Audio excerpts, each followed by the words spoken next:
Have you ever felt like you're getting little signals from, well, somewhere else? Today, that's exactly what we're diving into. We're going to demystify that feeling, explore how messages might be sent from the unseen, who could be sending them, and most importantly, how you can start to listen in.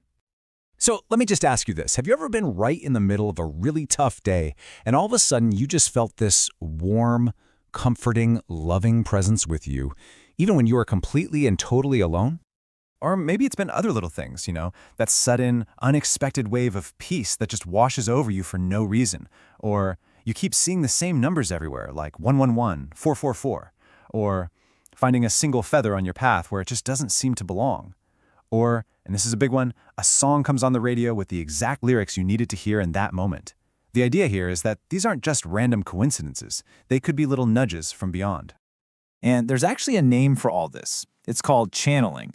At its core, it's really the art of receiving and translating messages, guidance, or even just pure inspiration from these non-physical realms. The person doing it is basically acting like a conduit, a bridge for that information to come through. Okay, so that leads us to the next massive question, right? If these messages are coming through, who exactly is on the other end of the line? Let's take a look. The best way to understand this is to think of the spiritual world kind of like a musical scale. You've got your low notes and you've got your high notes. Well, it's the same idea here. Different spiritual beings operate on different vibrational frequencies. And this is where it gets really important to know who you're talking to. Down on the lower end of that scale, you might have ghosts or earthbound spirits who are often still working through their own stuff. But way up on the higher end, that's where you find beings of pure love, light, and incredible wisdom, like angels, archangels, and what are known as ascended masters. And they're the ones who can offer really profound guidance. The source material uses this analogy that's, well, it's a little blunt, but it totally hits the nail on the head. Think about it. You wouldn't ask a homeless person for financial advice, right? You'd go to a professional. The same logic applies here. For real, life-changing advice, you want to connect with the professionals of the spiritual realm. So who are these professionals? Well, among the most well-known are the archangels. You can kind of think of them as the top-tier specialists, each one with their own unique area of expertise. So let's meet a few of them. You've got Archangel Michael, who is the ultimate protector. He's the one you call on for courage and help releasing fear. Then there's Raphael, the great healer, who can support you with physical and emotional well-being. Gabriel is the divine messenger, fantastic for when you need help with communication or a creative boost. And Metatron is the teacher, an incredible guide for spiritual growth and understanding. Each one has a very specific job they're here to help us with. Okay, so we've talked about who might be sending the messages. Now let's clear something up that gets super confusing. You hear these words all the time, right? Psychic, medium, channel, they get used interchangeably, but they're absolutely not the same thing. Let's just break this down real simple. A psychic, they're primarily tuning into the energy of living people, right? Reading their vibrational field. A medium, on the other hand, is like a telephone operator for the other side, connecting us with loved ones who have passed on.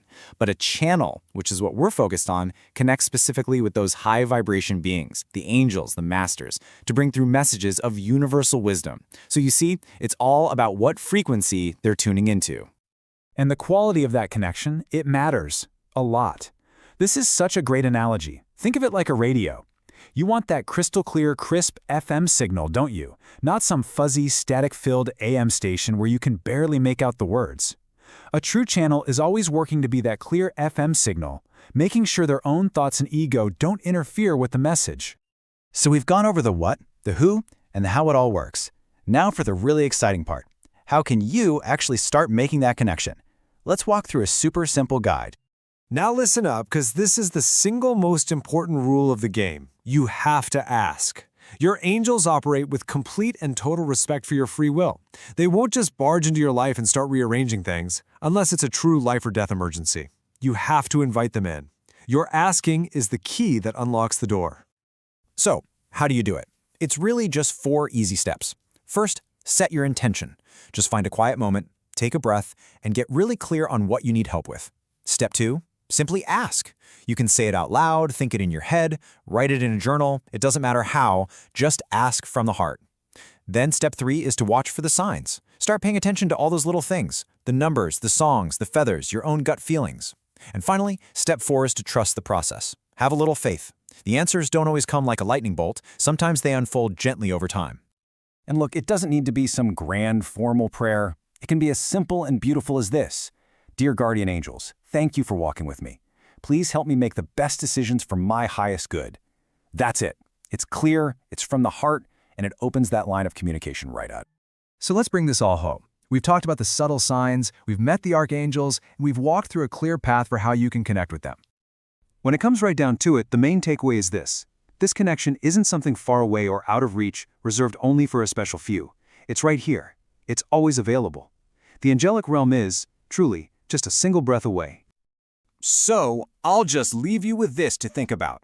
If you were to open that door, right here, right now, if you could ask for guidance on just one thing in your life, what would you ask?